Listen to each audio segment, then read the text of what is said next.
Ay sa mga mangingisda dahil kung wala sa kanila, wala tayong mga isda sa ating lamesa. Sabog mga kaisdaan, good evening sa inyo tanan diyan. Trivia muna tayo mga kaisdaan sa isda.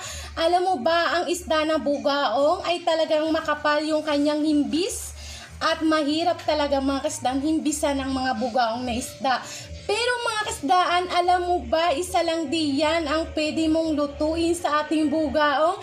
Yun ay pwede mo siya isigang sa mga takway, kangkong, anong gulay diyan sa iyong mga kapaligiran. Yan lang talaga mga kasdaan ang pwede mo talaga siyang iluto sa ating bugaong dahil iba't ibang gulay ang pwede mo siyang ilakot at pwede mo rin siyang prituhin at paksiwan at isumba dahil iba't iba talagang mga bugaong ang tawag dito ng mangingisda sa ating bugaong. Kaya i-try nyo na yan mga kasdaan.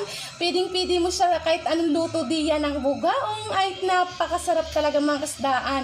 Dahil nga po yung bugaong na to ay dahil malakapal daw po yung himbis at mahirap daw kaliskisan. Madali lang yung mga kasdaan kung paano mo kaliskisan ng mga isda. Depende sa mga luto kasi may mga nabibili pong pangkaliskis sa ating isda ng mga pangkaliskis talaga mga isda. Yun talaga ang bibilhin nyo.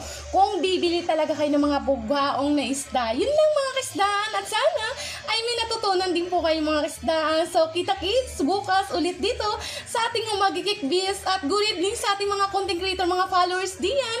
At good night sa mga natutulog at bagong dating sa bahay. Ingat-ingat sa biyahe mga kasdaan. Bye at magluluto pa ako.